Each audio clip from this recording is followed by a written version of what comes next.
บ่เจ็บ กินฮอดบ่เจ็บบ่ แม่น โอ้ไปเมื่อใช่เมื่อบ่ เรา ตูน เมื่อได้โน่น โอ้เนาะไปประตูไปสมมุติเด้อ โดย น้องก็บ่เจ็บพิธีกันนี่ไปรักน้องนํกันนี่ต้องหยุดบดบ้านเลย บ่ เฮ็ดได้ใช่ ก็ผิดสองคนเฮาแต่ว่าในบ้านหันเขาหันปรับไม่ให้เป้งปรับไม่ให้เป้งฮิตนั่นน่ะ ไม่น้องก็บ่เจ็บนี้สมมุติว่าคนเบิดบ้านเลยบ่ได้ไปเฮ็ดเวียกอยู่ ไปใส่บ่ได้ ไปใช้บ่ได้เลย บ่ เพราะว่าเป็นไทรอยด์นี่ก็ต้องกินยาแหละกินยาอย่างเดียวพี่น้องเอ้ยแล้วก็ใช้เวลาโดนพร้อมได้น้องเอ้ยอยากบอกให้น้องฮู้ว่าไปรักษาไทรอยด์นี่4-5 มื้อ10 มื้อเดือนนึงนี่บ่เซาได้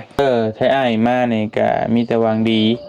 อยากช่วย โดย แต่บ่ฮู้ว่าสิช่วยหยังได้ก็ช่วยทำที่จะอ้ายช่วยได้นั่นแหละให้ดีให้เศร้าหั่นแหละเนาะมื้อนั้นอ้ายชื่อชิ้นอันน่ะชื่อปลามาฝากแต่มื้อนี้ชื่อชิ้นหมูเด้อช่วยเป็นตอนช่วยเป็นตอนแล้วต้มใส่ข้าวให้กินมันกินง่ายเด้เพราะว่าเราเจ็บคอเด้บ่ทูนบ่ทูนเคสโทรศัพท์จ้ะเด้อบ่เจ็บบ่าวอนงคนโก้สุริโยบันทาสายตาเธอ นี่ทีมงานนี่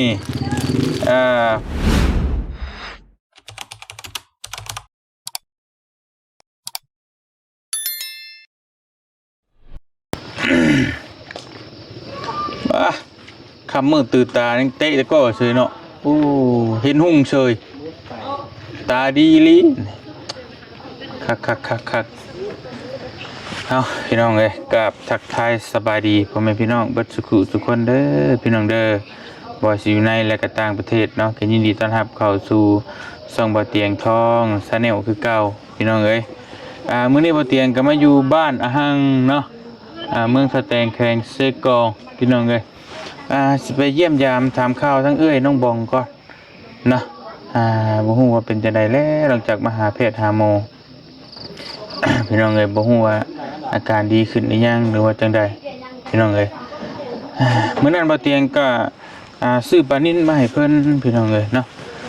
มื้อนี้บ่เตียงซื้อซีนหมูพี่น้องเอ้ย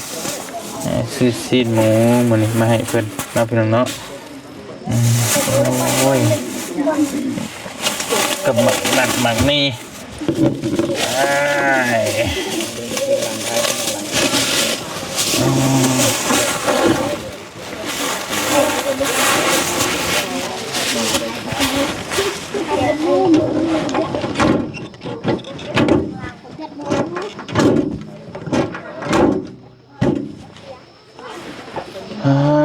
โธ่สบายดีพี่น้องโอ้สบายดีล่ะลายดีนี่โอ้โธ่บ่รับบ่นอนอยู่บ่ค่ำเด้อเด้อขอบใจเนาะไปสั่นขึ้นไปเยี่ยมยามถามข่าวเบิ่งน้องเพิ่นก่อนเนาะแล้วก็มีผู้ใหญ่เพิ่นฝากเงินมาซอยค่ารักษาน้องเพิ่นนี่แต่ว่าบ่เตียงท่านได้มอบให้ดอกบื้ออื่นพุ่นละแจ้งหูแจ้งตาก่อนพี่น้องเอ้ยท่านได้ไปกดเงินมาซับเพิ่นฝากมาสงสัยเพิ่นน่าจะบ่มีเลขบัญชีดอกเนาะคือสิบ่มีดอกเนาะเลขบัญชีสิบ่มีว่าบ่นี่ได้แต่กับบ่แน่ลองถาม มี QR พุ่นจ้ะโอ้เอ้าสแกนเลย เห็นมื้อนี้ เห็นอยู่บ่ อยู่บ้านโกง บ่จอด วันเก่า จอดเลยไปเลย ก็บาปน้องเฮ็ดบาป ปุ๊อันหมวกกันน็อกแล้วก็ไปเลยเราบ่จื้อนะ สบายดีพี่น้องนี่คุณเบิ่งดีเด้ มาได้จัดการด้วยนะเด้อยิงแน่เดี๋ยวนี้ยิงเนี่ยดังนี่ยิงเนี่ยมาถุดไปพี่น้องเลยรถเลยอยู่เฉพาะน้องบองน้องบรองตัวโดยขึ้นไปเบิ่งกันก็ได้เป็นแล้วเรียบร้อยหรือบ่หรือว่าจังใดน้องบ้องอะไรไม่ตัก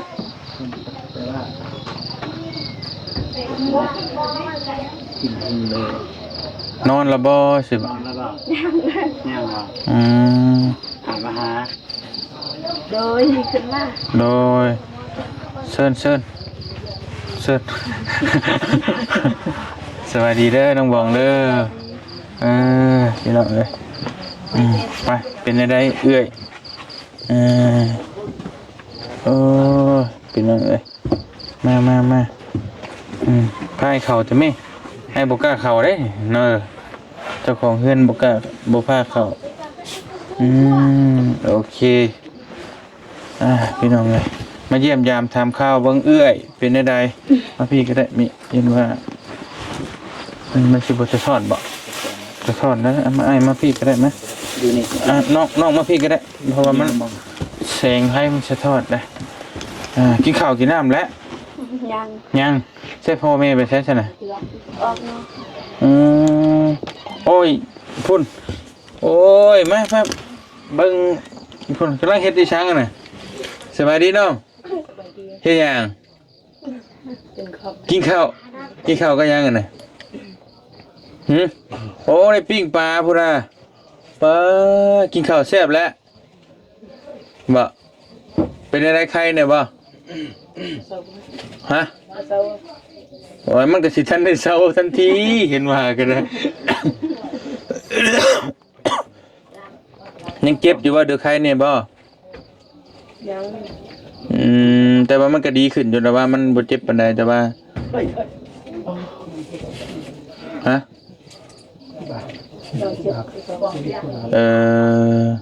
กินเยอะบ่ยานะ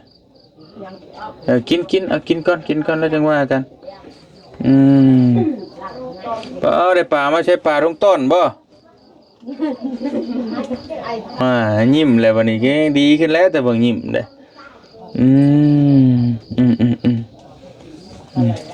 พี่น้องเลยปลาดุกพุ่นนะปิ้งปลาดุกพุ่นนะมันสวดอยู่พุ่นโอ้คักแล้วสันนี่ ปลาดุกน้องบ้องงั้นว่า โอเมนดอกปลาดุกพันกินยากำลังกินยาพี่น้องเอ้ยเนาะเอ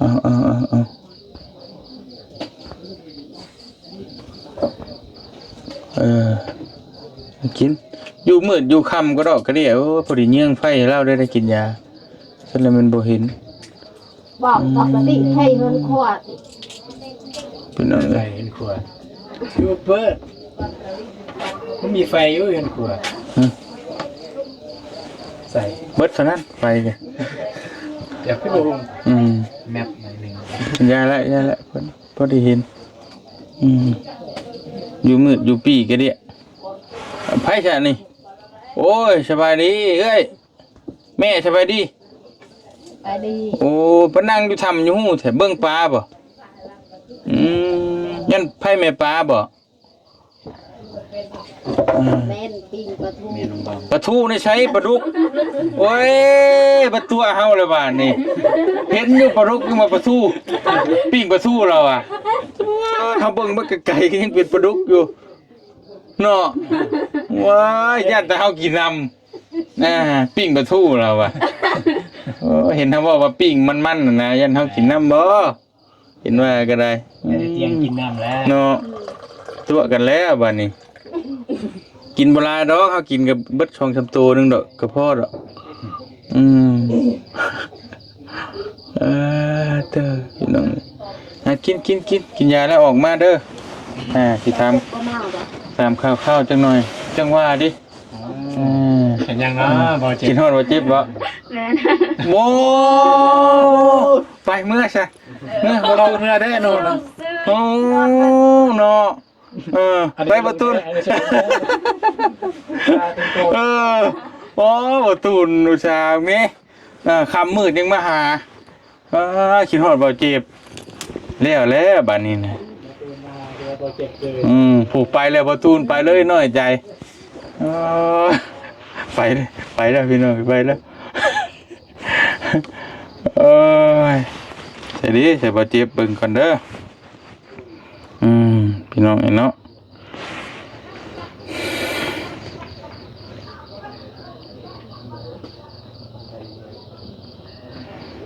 อันนี้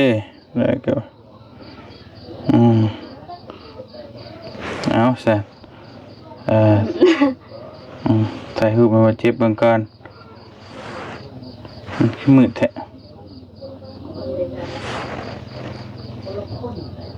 บ่แม่นเสียงรถนี่บ่แม่นแล้วนี่บ่นัดกันมาอยู่แต่เราอยู่บ้านนี่เด้ไอ้เพิ่นมาแต่บ้านทุ่งวายพูนเราอยู่บ้านนี้มาฮอดแล้วบ่เจ็บสาบองคิดฮอดแล้วอ๋อบ่ธรรมดาได้น่าจะแม่นแล้วเสียงรถมาแล้วเราบอกน้องว่าสิมาหาใช่ปะแม่นแต่พอแล้วสินะพี่น้องเอ้ย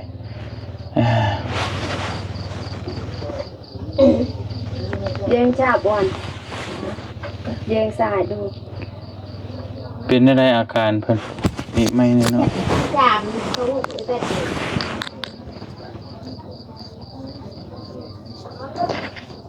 ยังคือเก่านะ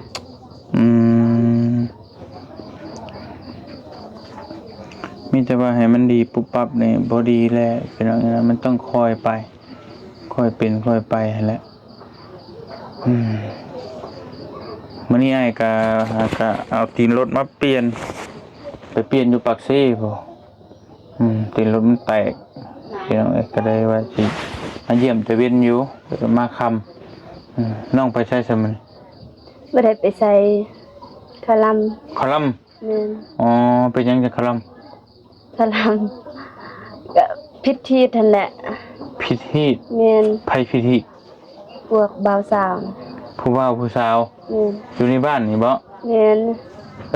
มื้อนี้โดยพิธีไปได้นะน้องลองเล่าให้ฟังเบิ่งพี่น้องฟังเบิ่งเป็นแบบใดก็บ่น่าเล่านะเป็นหยังบ่น่าเล่าก็บ่จะให้จะเว้าเบิดเลยเนาะก็จะเว้าเป็นเลยเว้าคร่าวๆซื่อๆก็ได้เว้าแบบผู้บ่าวผู้สาวเป็นรักนอนนํกันใช่บ่แม่นแหละก็เลยพิธีแล้วเพิ่นไหมบ่แม่นบ้านนี่แหละไม่เลยให้เขาไปฮีดก่อนอยู่ไสผู้อยู่บ้านนี่ล่ะผู้บ่าวก็อยู่บ้านนี้ผู้สาวก็อยู่บ้านนี้เอ้าเป็นจังไงพิธีก็บ่ได้เป็นพิษแต่เขาบ่ซั่นน่ะพิษหมดบ้านเลยตกพี่น้องเลยเป็นแน่นี่เนาะโดยสมมุติเด้อน้องก็บ่เจ็บพิธีกันนี่ไปรักน้องนํกันนี่ต้องหยุดบดบ้านเลยบ่เฮ็ดได้ใช่ก็ผิด2คนเฮาแต่ว่าในบ้านหันเขาหันปรับไม่ให้เป้งฮีดไม่น้องก็บ่เจ็บนี้สมมุติว่าโดยและคนเบิดบ้านแหละบ่ได้ไปเฮ็ดเวียกอยู่ไสอยู่มื้อนั้นบ่ไปใส่บ่ได้เลยบ่โอ้ยพี่น้องเอ้ยจังซี่ยามดำนาได้ใช่ปะบ่ดำบ่ก็ปะอันแหละโอ้มื้อนึงน่ะบ่ไปใช้บ่ได้เลยบ่โอ้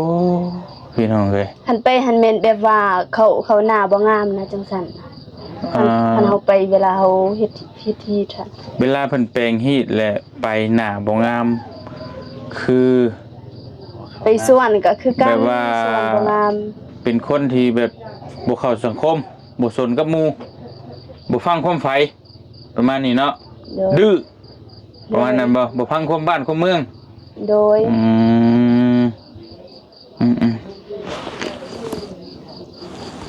บ่เจ็บมาแล้วบ่สวองกินทอดแล้วพี่น้องไงฮู้จักกันตะโดนนะบ่ก็ว่าเจ็บฮู้จักปีนี้บ้านใกล้กันเนาะบ่ตูนก็บ่เจ็บฮู้จักไผก่อนกันฮู้จักบ่เจ็บก่อนเพิ่นเข้ามาอยู่บ้านนี้มาเยี่ยมอยู่บ้านนี้เด้ขึ้นมาแน่นมื้อนี้มีแนวเว้าสิฟังนี่สวัสดีมา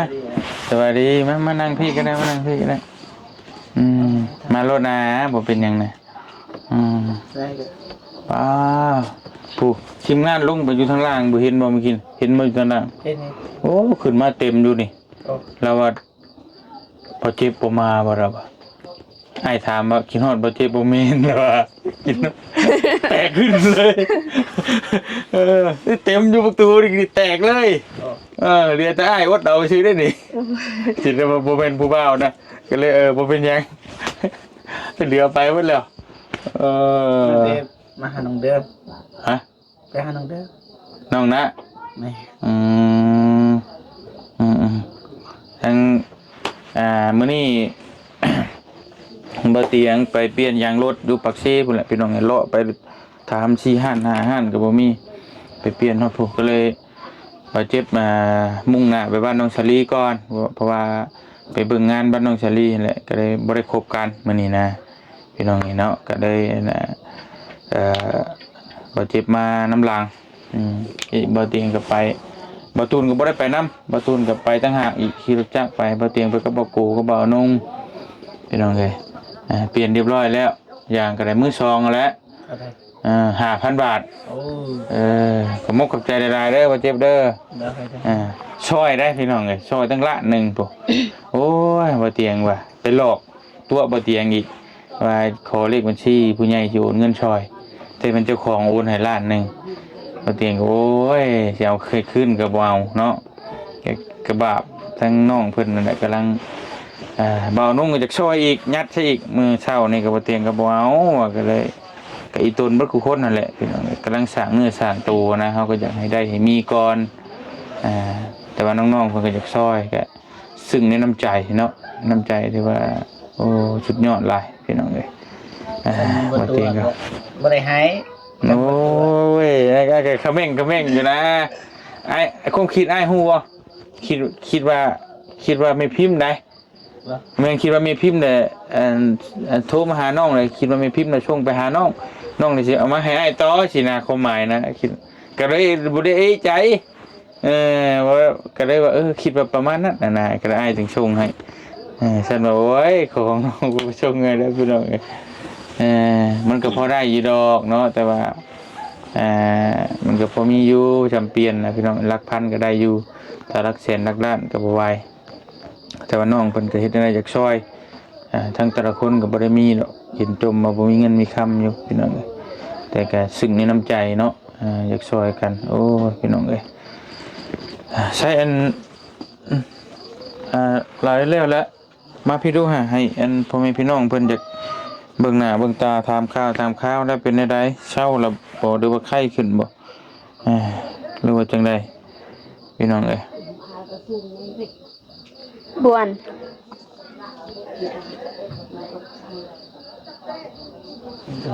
อายบ่แล้วอายบ่อายบ่ได้เด้เฮ้ยอายบ่ได้พี่น้องเอ้ยเพราะว่าเพื่อรักษาเพื่อดีเพื่อเศร้าทั้งบ่เจ็บก็คือว่าสิมีผู้ใหญ่ฝากยามาให้บ่ดีแล้วยามาจากไทยมันดีเด้เพราะว่าเป็นไทรอยด์นี่ก็ต้องกินยาแหละกินยาอย่างเดียวพี่น้องเอ้ยแล้วก็ใช้เวลาโดนพร้อมได้น้องเอ้ยอยากบอกให้น้องฮู้ว่าไปรักษาไทรอยด์นี่ 4-5 มื้อ10มื้อเดือนนึงนี่บ่เศร้าได้ต้องดนหลายเดือนเป็นปีเป็นช่องพุ่นน่ะเมียบ่เชียงน้อยก็เป็นพี่น้องรักษาเป็นปีช่องปีพุ่นน่ะต้องกินยาตลอดถึงเศร้าอันนี้บอกให้น้องฮู้ก่อนเป็นโรคนี่น่ะนานเศร้าบ่คือเป็นไข้ได้กินยาแล้วเศร้าโลดบ่เศร้าต้องดนใช้เวลาดนตอนนี้ FC เพิ่นก็อีตนเพิ่นก็เห็นใจอยู่เพิ่นสงสารตอนนี้นะเพิ่นสงสารทั้งเอื้อยน้องนั่นแหละกับน้องนั่นแหละเพิ่นอยากซอยแต่ผู้ใหญ่ใจบุญเพิ่นก็ฝากเงินมาให้เบาเตียงยังมีอยู่นำเบาเตียงกับพี่น้องแต่ว่าท่านได้กดมาต้องมีบ่เลขบัญชีบ่มีโยนลองเบิ่งได้ใช่บ่ยันแบบQR น้องนึงว่าโอ้ยบ่เจ็บบ่ได้เด้เดี๋ยวโน้บ่ได้เด้สแกนเลยไอ้โอ้ยโยเพิ่นฝากมาแต่ท่านได้กดเราได้สิเอามาให้พี่น้องเพราะว่าก็ไว้ซื้อยาให้น้องเพิ่นนั่นแหละเพราะว่ามันต้องใช้เวลาอยู่จักหน่อย เป็นไทรอยด์นี่มันเป็นเลือดรั่งน่ะนะพยายามให้เอื้อยแล้วกินอันนั้นเด้อกินนั่นน่ะกินเนี่ยมันมีประโยชน์นะจักอยู่บ่เนี่ยมันมีประโยชน์ถามนี่ฮู้บ่ โอ้โหนะ เด้อให้แล้วน้องเราเจาะดูฮู้อยู่บ่ บ่ บ่ฮู้อ๋ออันนี้พี่น้องคือบ่จักเลยได้แล้วมันก็บ่แปลกหรอกที่เพิ่นจะกินหยังก็กินแล้วบ่ฮู้เลยว่าสาเหตุว่ามันเป็นหยังแล้วมันหยังหั่นน่ะคือหยังหั่นน่ะอันใดที่มันบ่ฮู้ตั้งแต่การกินคือหยังมันแซ่บแล้วกินแค่ปากแล้วก็กินให้มันอิ่มแล้วบ่ฮู้ด้วยซ้ำว่าอันนี้มันมีประโยชน์อันนี้กินแล้วมันเป็นโทษต่อร่างกายอันนี้กินแล้วมันบ่ดีบ่ฮู้ซ้ำเนาะโอ้อันนี้สิแล้วเพราะว่าเฮาสิเอาเงินยัดให้เพิ่นเอาไปซื้อแนวมีประโยชน์ให้เอื้อยกินเด้อแล้วบ่จักอีกจักมันหยังคือมีประโยชน์หั่นน่ะพี่น้องซื้อแต่มีกิน ซื้อแต่มาม่ามาต้มกินคักวันนี้กินแต่แป้ง กินแต่แป้งแล้วแบบ แกบ่ติ บ่ ฮู้ จักคือกันหั่นแหละซื้ออิหยังก็เอื้อยบ่ยอมกินเด้อ มันว่าบ่อยากซื้อซีนปลาอิหยังก็บ่อยากกินเพิ่นว่ายาตอนนี้น้องก็สั่งอยู่ยาดีไทรอยด์ สั่งแล้ว สั่งแล้วแต่ว่ายังทันฮอดสั่งเมื่อวาน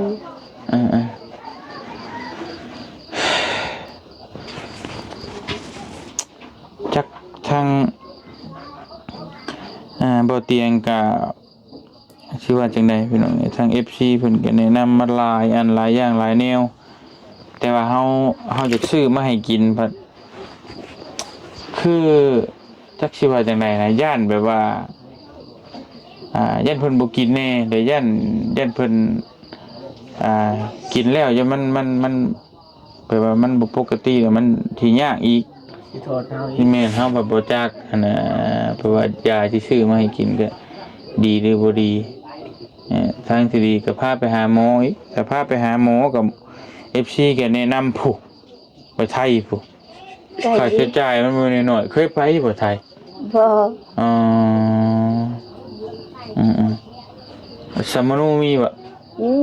อ๋อพัสบ่ต้องถามเนาะพาสปอร์ตเนาะวัดประชาชนมีบ่ บ่ โอ้มี บ่เจ็บยังมี ว่าเจ็บ มีบ่ได้ บัตรประชาชนนะ เนี่ย อ๋อเป็นหยังมีสมโนก็ได้อยู่เพราะว่ามันเว้าต้องเว้ากันหลายอย่างนะนอกจากอย่างสมมุติว่าเฮามีเงินแล้วสมมุติว่าผู้ใหญ่เพิ่นฝากเงินมาให้นี่ถ้าสิพาน้องเพิ่นไปปุ๊บ สมมุติว่าอยู่ฝั่งไทยนี่สมมุติว่าอาการบ่ดีนี่เพิ่นบ่ได้อยากให้กลับได้พี่น้องเพิ่นมีแต่ให้นอนใส่ยานอนรักษาเบิ่งอาการคือแต่ละหลายคนนั่นแหละคือน้องชิงชัยนี่ผ่าตัดก็เป็นเดือนน้องมูกับเช้ากว่ามื้อนั่นในกรณีผ่าตัดแต่อันนี้เฮาก็บ่ฮู้ว่าสิได้ผ่าหรือบ่ได้บางคนถ้ามันเป็นนั่นมันรักษาบ่หายหรือมันอาจจะมีบางคนก็ต้องได้ผ่าตัดไทรอยด์บางคนกินยาก็เซาจะต้องใช้เงินหลายนะแต่ถ้าแบบนั้นอีกมันก็อยู่โดนบ่ได้อีกมีแต่สมนุเฮ็ดบัตรข่าวไปมีอยู่ได้แต่2 มื้อ 3 มื้อหั่นบัตรเท่านั้น เคยไปฮอดอยู่บ่อุบล บ่ เด่นปักเชเคยฮอดบ่ บ่ ปักเชก็ยังบ่เคยไป บ่ โอ้ยก็บะไปไกลชุดฮอดใช่หั่นน่ะเนาะ ถ้าแต่งหั่นแห มา ละ แต่แท้ๆนี่ 10 ลักนี่ โอ้ไปไกลชุด10 กิโลพี่น้องเอ้ยเนาะยังบ่ได้ข้ามแขงใช่นะพังเว้า ละมามเลยเคยไปบ่ บ่ เมืองละมาม ในตัวเมืองชิกองก็เคยเข้าแล้ว ตัวเมืองสีกองเคยเข้าเทื่อนึง อืม ไปงานดอง สำนั้นพี่น้องเอ้ยปกติเลยเนาะคำคือไปฟังนั่นก็แม่นป้าใส่แต่ป้าหันด้วยนั่นคือประตูน้องชิงชัยใหม่ๆตะกี้ป้าให้นั่งอยู่นี่ก็นั่งอยู่นี่ไปใช้บ่เป็นอย่ากินข้าวก็อดได้ชื่อบ่จะคุมซื้อพี่น้องเอ้ยฉันบอกอย่างละซื้อให้กินอีก ยังบ่ติแล้วบ่จัก เว้าไทยเป็นบ่สวัสดีค่ะเป็นเนาะ พอเป็นอยู่ โอ้พอเป็นมันใช่บ่เคยไปจักเทื่อคือเป็ด เบิ่งหนัง เบิ่งนางอ๋อโอเคใครอยู่ดอกฉันพอได้อยู่เนาะใช่เด้อันแรกเลยล่ะมานั่งพี่ดูมานั่งพี่จังหน่อยดู เป็นก็สวัสดีครับสวัสดีครับ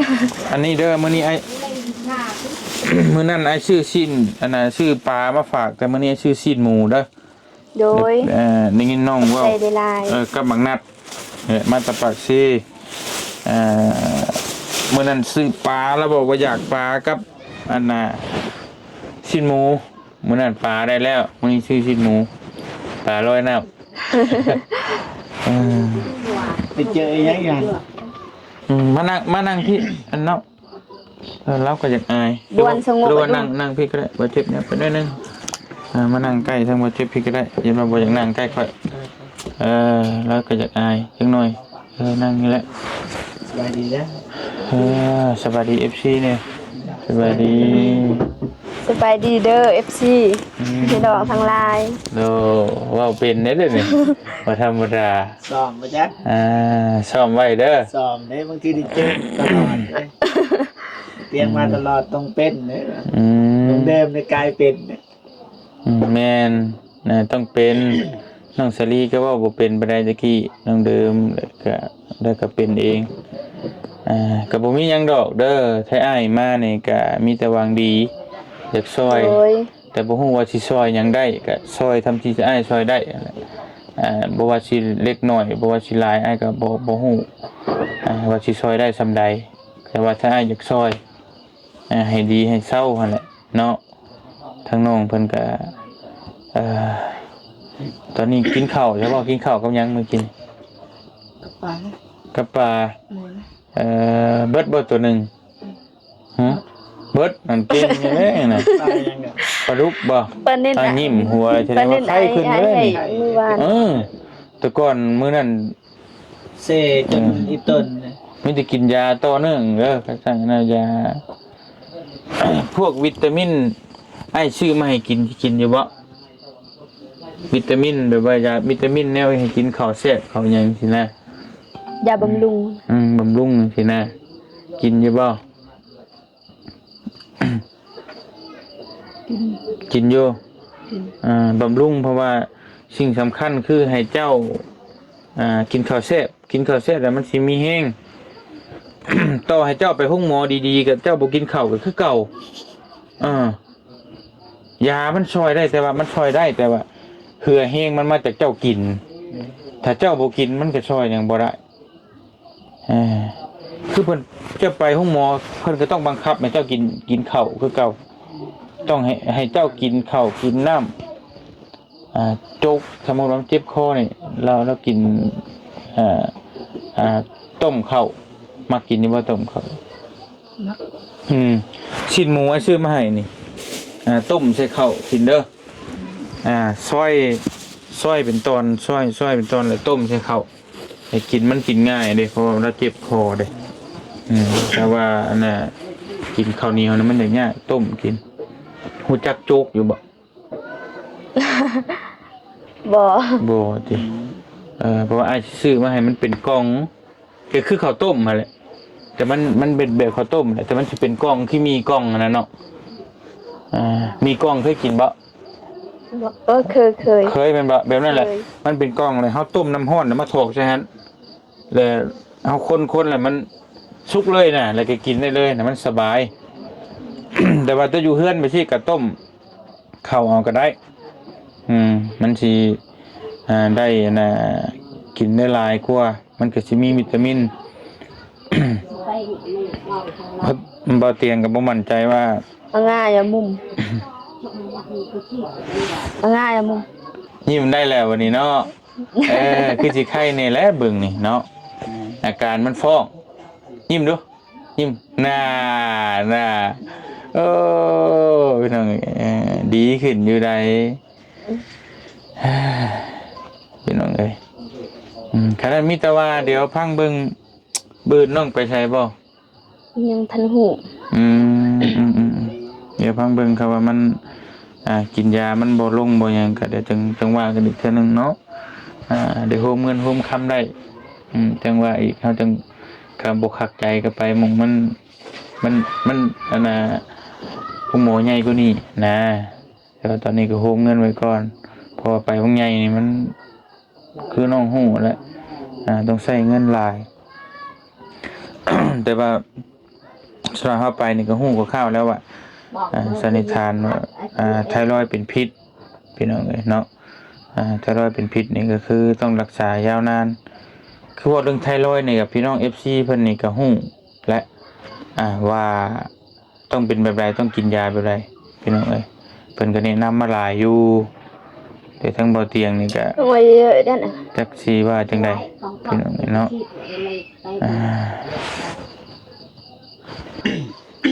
พี่น้องเอ้ยเอามีแต่ในนั้นแหละทั้งบ่เตียงก็สิหาทางซอย ตอนนี้ก็หลายคู่หลายคนเพิ่นก็ส่งมาพี่น้องเพิ่นก็อีตนนั่นแหละเนาะน้องเพิ่นก็กำลังเป็นสาวเนาะอายุจักปีนี่24ปี24ปีน้อง19บ่แล้วก็มีอ้ายขันอีกผู้หนึงที่ไปนำนั่นแหละพี่น้องยังท่านได้มีครอบครัวจักคนเลยน้องเพิ่นก็ท่านได้มีผัวน้องนี่ก็ท่านได้มีผัวอ้ายก็ท่านได้มีเมียบ่โดยพี่น้องเอ้ยคือนี่เป็นไปซี่กันแล้วแหละแต่บ่ต้องเว้าดอกเรื่องลูกเรื่องผัวมีแต่ว่าจะรักษาเราให้มันเซาคือเว้าง่ายๆคือบ่เตียงจากสื่อเห็นว่าคนกำลังใหญ่กำลังเป็นสาวนะเปิดมาป่วยสิเบิดอนาคตนะที่จริงเรื่องราวมันก็บ่ได้มาจากอีหยังมากมายหรอกบ่เตียงเบิ่งมาจากที่ว่าโรคในเด็กน้อยคือมดลูกอักเสบแล้วก็คือเป็นไทรอยด์นี่ก็ถ้าเฮาบ่ปล่อยให้มันเป็นเรื้อรังไปแล้วมันก็เซาไว้ แล้วมันเรื้อรังมันโดนหลายปี 2-3 ปีแล้วก็บ่ติอันนี้ก็บ่ติอีกเพราะว่าเพิ่นบ่มีเงินครอบครัวก็บ่มีเงิน เคยพาไปหาหมอเทื่อนึงแล้วน้องบงว่าแต่ว่ามาแล้วก็บ่ได้ไปอีกเลยเขาบ่มีเงินนั่นแหละพี่น้องเอ้ยก็เลยว่าเอ้าพอเตียงก็พาไปมันนั่นก็แต่ยามากินแล้วบัดนี้เฮาพอฮู้ว่าข้าวแล้วกินหลายหม่องหลายบ่อนหลายทางกันไปแต่มันยังบ่เซาอีกแต่มันยังบ่คลายขึ้น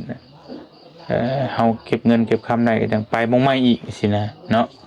ก็ไปเบิ่งหลายบ่อนนั่นแหละ โอเคเด้อเวลาอันเบามาหาหรืออ้ายมาหาเอิ้นอ้ายก็ได้อ้าย31ปีและให้เวลาเว้าเวลาหยังก็ให้อดเอาเด้อเว้าน้ำกล้องน้ำหยังนะอ้ายฮู้แหละว่าเพราะว่าส่วนหลายเพิ่นบ่เคยเข้ากล้องก็อยากอายก็คือกันอ้ายเว้าน้ำกล้องใหม่ๆก็อยากอายแต่ว่าเพื่อเฮาอยากดีอยากเศร้าเฮาก็ต้องเฮาก็อดเอาคืออ้ายนี่ก็เมื่อยเด้มาหาชะน้องนี่ก็กลางค่ำกลางคืนที่ฮอดเวลานอนได้เนาะมันก็ต้องนอนแต่ว่ากระใจจากซอยจากให้เจ้าดีเจ้าเศร้าคืออ้ายพาไปนี่ก็หลายคนแหละพาไปรักษาอยู่ไทยคือล่าสุดนี่ก็น้องสิงไส้น้องวันไส้น้องบ่ฮู้ดอกเนาะเบิ่งคลิปอ้ายอยู่บ่เบิ่งอยู่เบิ่งตอนใดขายมาหานี่ถูกโอ้ตะก่อนท่านได้เบิ่งตอนไอ้เจ็บมาหานั่นตอนนั้นน่ะบ่เจ็บมาหานี่เนาะตั้งแต่บ่เจ็บพามานี้โอเคพี่น้องคือเด็กน้อยบ่ฮอดปีน่ะเป็นจักสิว่าจะได้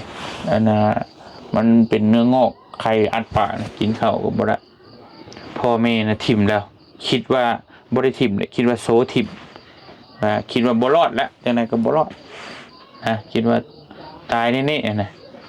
ได้บ่ได้ก็ทั้งให้ไปเห็นแล้วก็มีผู้ใหญ่ใจบุญฝากเงินมาให้สิแหละให้ก็พาไปรักษาอยู่พังไทยไปป่วยอยู่พังไทยก็เศร้าแล้วตอนนี้ก็ดีแล้วแต่ก็เบิดเงินหลายอยู่ใกล้บ้านอ้ายสวรรณเขตแต่มันก็เบิดเงินหลายแต่ก็ต้องอดทน ระยะเวลาประมาณ10 เดือน11 เดือนเกือบปีหนึ่งไอ้เที่ยวไปเที่ยวมาเที่ยวไปเที่ยวมาบ้านทางบ้านน้องเพิ่นแห่งยากกว่าบ้านน้องอีกข้ามห้วย2ห้วยข้ามไปทางบ้านสาวพรฮู้จักว่าบ้านสาวพรบ่แม็กฮู้จักว่า ฮู้ โบสาวพรบ่แม็กฮู้จักคนดังเลยพี่น้องเนาะสาวพรบ่แม็ก ไปแต่เพิ่งพุ่นแหละทางบ้านสาวพรบ่แม็กพุ่นแหละนี่ไอ้ก็เคยไปหาได้อันนี้สาวพรบ่แม็กเห็นป่ะไอ้เอาปลากระป๋อง พี่ ไป ได้ ให้ เนี่ย ปี2 ปีก่อนน้องเคยเห็นอยู่แต่ว่าบ่ฮู้เป็นตะเบา เคยเห็นไอ้นี้ นี่ เคยเห็นในคลิปนี้ โดย ลองเบิ่งดูนี่แหละเคยไปดินน้ำเพิ่นเรื่อยอยู่อันนี้ไปทางบ้านสาวพรพุ่นแหละแต่ก็บอกไปก็บ่ฮู้ดอกทางบ้านเบาพี่น้องนาจารย์เมืองอัสสัมทองแขวงสวรรณเขตพี่น้องฝนก็มาแล้วบัดนี้มีแต่นั้นแล้วเด้อน้องเด้อ โดย มื้ออื่นก็เดี๋ยวอ้ายสิเข้ามาหาอีกก็ได้มื้ออื่นเด้อก็นั่นก็อยู่เพื่อนอยู่หรือว่า ดี โอเคเดี๋ยวอื่นสิเข้ามาหาน้องเพิ่นใหม่พี่น้องเนาะเดี๋ยวสิซื้อแนววิตามินมาให้เอ้ยเพิ่นกินแต่เบิ่งก็คือสิคล้ายๆเนี่ยยิ้มได้ละมื้อนั้นเมื่อยหั่นน่ะว่าก็ยิ้มโลดเนาะ ว่าก็ยิ้มเลย เชิญมือหนึ่งไปดูเลย เขินบ่เขินแล้วมีแต่ผู้บ่าวโอ้มีแต่ผู้บ่าวจับกล้องกับผู้บ่าวว่าเธอแต่อ้ายนี่บ่เป็นผู้บ่าวเด้ออ้ายมีเมียแล้วแล้วก็มีลูก2 คนแล้วนับถือเป็นอ้ายฮักอ้ายแพงก็ได้เป็นน้องเป็นนุ่งกันแต่วันนี้2 คนนี่ผู้บ่าวทั้งลุมก็มี2 คนเบาโกเบาตูนมีแต่ผู้บ่าวแต่บ่ต้องเว้ามันผู้บ่าวน่ะรักษาตัวเองก่อนจังเว้า เช่าก่อน พี่น้องเอ้ยมีแต่ท่านได้กินข้าวแรงครับเนาะ โดย นี่ข้าวไอ้ซื้อมาให้มื้อนำบ่ แม่น คือใกล้ไว้ใกล้บ่เยี่ยมแท้บ่คนจกเอาได้หั่นบ่มีบนไหว โอ้ยมันไหวบ่พี่น้องถ้าละมือเขาจกนอนตักกันไปมาเลยได้ไปซานะบ่าวกลับกันเด้อบัดนี้เด้อ โดย พี่น้องเอ้ยมีแต่ อย่าพื้นที่ซื้อยาสมุนไพรมาให้เพิ่นกินข้าวแซ่บก่อนแล้วก็ก็ง่ายคือให้น้องเพิ่นมีเหือมีแห้งก่อนนะมีเหือมีแห้งเนี่ยแล้วจังช่วยคอยหาวิธีรักษาเพราะคนเฮาน่ะถ้ามันบ่มีแห้งน่ะสิเอายาใส่มันก็แห้งเต็กแห้งหนักหลังจากที่ยกตัวอย่างคือเครื่องรถจักรหรือว่ารถเนี่ยมันสิเพอยู่แล้วเฮาจึงบุกหนักก็แห้งแล้วเฮาคอยรักษาไปเนาะเศร้าอยู่ดอกถ้าให้เมื่อบ้านก็ให้เบาเจ็บเบาตูนเบานี่แหละเบาโกเบานุ่งนี่แหล้ว ให้เพิ่นมาเยี่ยมมายามเพราะว่าไอ้ก็บ่ได้อยู่พี่ตลอดเด้ออีก 2-3 มื้อไอ้ก็สิเมื่อสวรรค์เขตฮู้จักบ่สวรรค์เขต ผู้ซื่อ ฮู้ซื่อบ่เคยไปติบ้านอ้ายอยู่พุ่นแหละไกลขี่รถครึ่งมื้อพุ่นแหละเพิ่นสิฮอดเมื่อพุ่นแล้วก็สิไปต่ออีกไปช่วยคนอยู่ทั้งปูดเหนือทั้งไสยบุรีทั้งกายเวียงจันทน์รู้จักบ่เวียงจันทน์ก็เคยฮู้แต่ชื่อติ ผู้ซื่อ เคยเห็นในโทรศัพท์อยู่บ่ เคย พุ่นแหละอาจจะไปพุ่นแหละภาคบ่พุ่นอีกไปเลยโดนๆเทื่อแล้วก็สิลงมาเยี่ยมทั้งน้องเพิ่นนี้อันนี้ก็เป็นน้องฮักน้องแพงแหละเบาตูนเบาโกเบาเจ็บเบานุ่งอาจจะลงมาทั้งพี่บ้านน้องเมฆไปอยู่พี่แต่กล้องจับกล้องให้อยู่ปากซองผมมีเวียกเฮ็ดกับไปเก็บกาแฟช่วยอ้ายเพิ่นบักกาแฟสุกเจ้าของสวนกาแฟนะโดยแต่ว่ากระทากหลายในจักหน่อยนั่นน่ะญาติบ่ทากญาติอยู่บ่ ญาติ โอ้เฮ้ยได้ใส่วันนี้ใส่เกือบบุดหัดเอาเท่านั้นแล้ว อาฉันว่าเตียงขอตัวเดินทางกลับก่อนบัดนี้กลับก็เด้อน้องเด้อ โดยขอบใจหลายๆเด้อ โดยมาเยี่ยมมายามกับซื้อนี่แหละมาพัก โดย เดี๋ยวมื้ออื่นสิเข้ามาหาใหม่เด้อ โดย พี่น้องเอ้ยนี่แต่ทางน้องเพิ่นก็ถือว่าดีขึ้นไปตามลำดับแล้วเนาะก็ค่อยๆไปแหละคืออ้ายบอกหั่นแหละเด้อ อันบอกน้องเพิ่นยันว่าเพิ่นบ่ฮู้เด้อโรคที่เจ้าเป็นน่ะมันบ่เศร้าปุบปับเด้อต้องคอยรักษาไปต้องหลายเดือนน่ะเป็นปี2ปีพุ่นต้องกินยาตลอดบ่คือเป็นไข้ได้กินมื้อนี้ช่วง3มื้อเศร้าบ่เศร้าเฮาต้องรักษาไปโดนหลายเดือนเป็นปีแต่ว่ามันเศร้าแต่เฮาต้องคอยไปเด้อมันบ่ตัดปุ๊บบาดเดียวนะอธิบายให้ได้เข้าใจนำบางเทื่อบ่เอายามากินนี่คือบ่เศร้ามันบ่เศร้าง่ายโดนใช้เวลาต้องใช้เวลานั่นแหละแต่ทั้งนี้ทั้งนั้นเนี่ยอดกินข้าวเด้อกินข้าวได้หลายเด้อ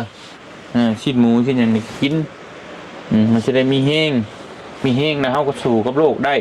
ถ้าเบิดแห้งเนี่ยมันโรคมันสิมาทำลายเฮาได้ง่ายเนาะให้เสร็จเด้อน้องเด้อไอ้ครับเด้อสบายดีเด้อสบายดีโอ้ยสบายดีโดยก็สบายดี FC นำเด้อโดยก็สบายดีผู้ใหญ่ใจบุญที่เอ็นดูเมตตาน้องเด้อขอให้เฮ็ดเวียกหยังให้ประสบผลสำเร็จในการงานขอให้อยู่ดีมีแรงความเจ็บจะได้ความไข้จะมีนาบาวเตียงเด้อโอ้ฝากช่องให้อีกซื้อช่องนาบาวว่าจังได๋ซื้อว่าจังได๋บ่ฮู้ซื้อแหน่ว่าติดตามอยู่ว่าเตียงทองเด้อขอฝากซองนาบาวเตียงทองเด้อฝากติดตามเด้อว่าเจ็บดำแล้วก็ฝากซองนาบาวเจ็บแล้วก็ฝากซองเบาตู้นอีกเด้อแล้วก็เบาอานุ่งเบาโกนาเบาโกงอีกเบาโกนาเบาโกโอเคขอบใจหลายๆเด้อ FC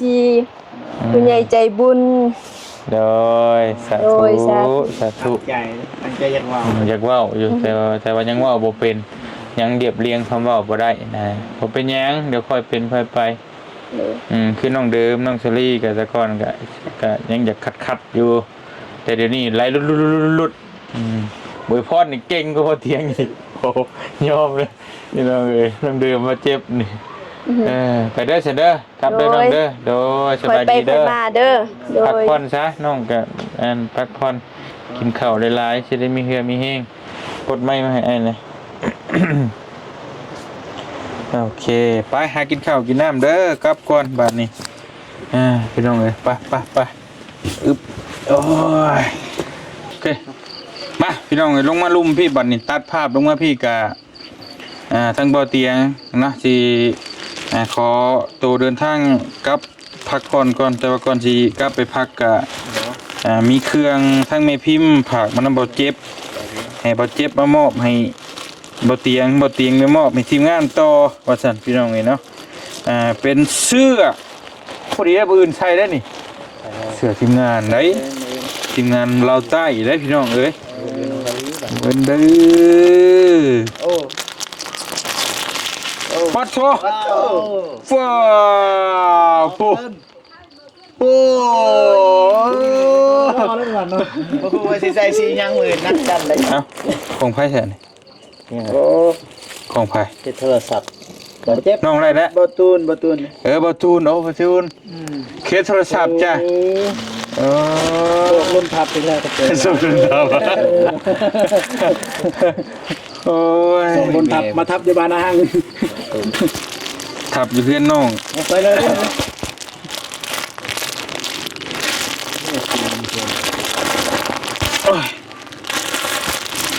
มีเบอร์ว่าเบอร์ปัดโชพูดนะบอกเจ็บคนเดียวว่าเจ็บเท่าไหร่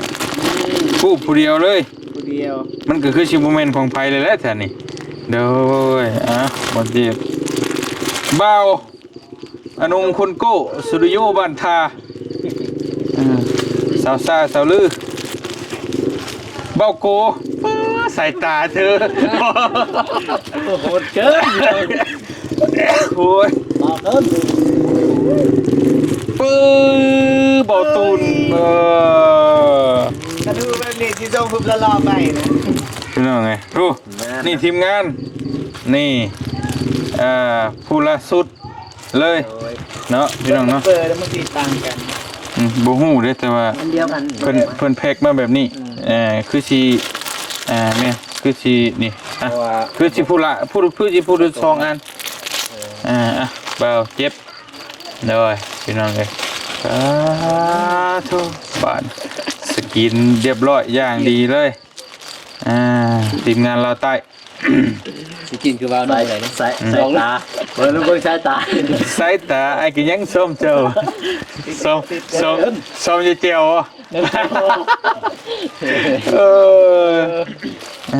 มาบ้านนี้ขอมุกขอบใจมีพิมพ์พันเด้อแต่ละคู่แต่ละคนเอาว่าเลยก็ได้ไปเอาบาเจ็บก็ได้เจ็บเลยจะได้ไล่ไป ขอบคุณเด้อแม่พิมพ์ที่เมตตาสงสารทีมงานเราไต่แล้วก็แม่เพิ่นซอยตลอดมาและซอยทุกอย่างจังใดขอให้แม่จงมีแต่ความสุขสุขภาพแข็งแรงประสบผลสำเร็จในหน้าที่การงานไปที่ใดก็ขอให้ปลอดภัยขอให้อายุมันคนยืนอย่าเจ็บอย่าจนและขอให้ลำรวยๆยิ่งขึ้นไปเด้อแม่เด้อนะ โอ้ยสาธุบ่าวตูนคนรอเธอ ก่อนสิอันนั้นก็สิบรรยายนิดนึงรู้สึกว่าแม่พิมพ์เป็นส่วนหนึ่งที่แปลว่าเติมเต็มคำว่าใส่บนลาวไต่เพราะว่านี่แหละ แม่น เป็นส่วนหนึ่งเลยนะ แม่นนี่ เป็นส่วนหนึ่งเลย พี่น้องขอบคุณกันจังว่ากันเด้อพี่น้อง ที่ได้กับบอกขอบคุณเด้อทางแม่พิมพ์ที่เมตตาสงสารทางทำงานลาวใต้นะที่ซัพพอร์ตมาตลอดเพราะว่าทางมีของประตูนก็มีพิเศษอีกอันนี้เขตโท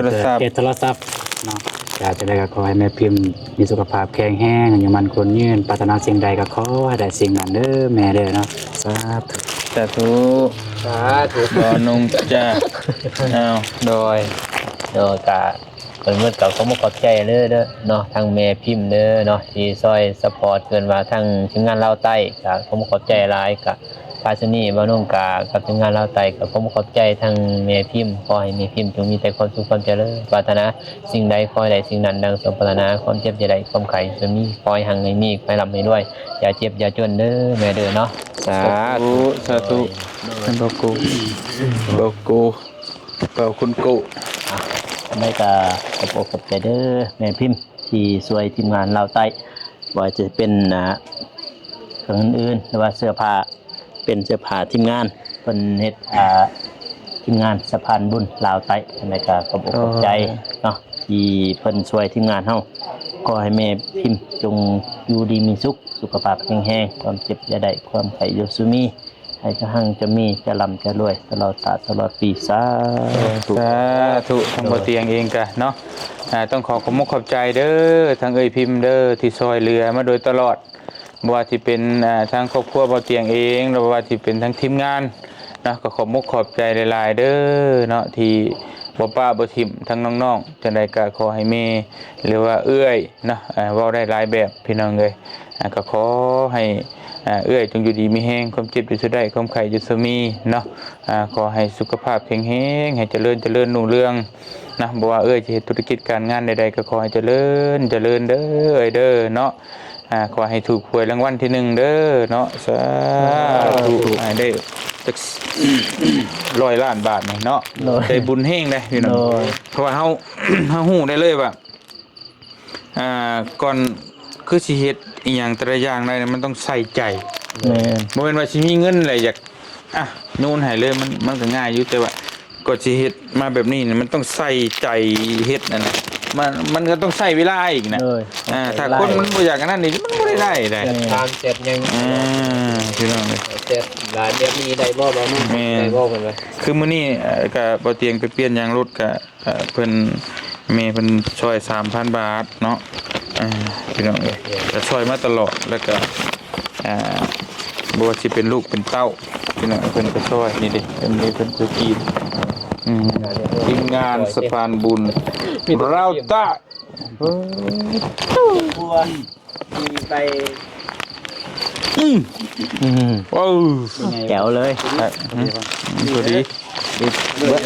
บอร์แอล เบลมันก็อยากใหญ่นิดได้คนหน่อยเด้ ยังไงเนี่ยมาก็ มาสร้างเบลมาเด้แอลเบิร์ดแอล เอลเบิร์ด เรียนที่ยังเอาเรียน นัดได้ แต่ไอ้นน มันสีขาวอ่ะ สีขาวเป็นขาวก่อนเลย สีขาวก็ได้ ขาวกัน หรือว่ายังใส่ตัวนี้ก็ใส่มันเป็นชิ้นงานเนาะ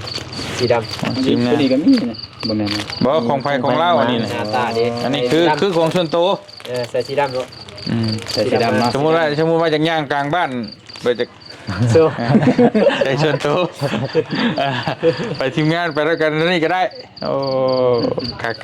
ก สีเขียนกันเลย นี่น้องเอ้ย บัดนี้ในยามไปทางใดหมู่ฮู้และสะพานบุญผมสะพานบุญเด้อนะ โอเคไปสันเฮาทอตัวเดินทางกลับกันเด้อพี่น้องเด้อขอมกขอบใจหลายๆอยู่ดีมีแฮง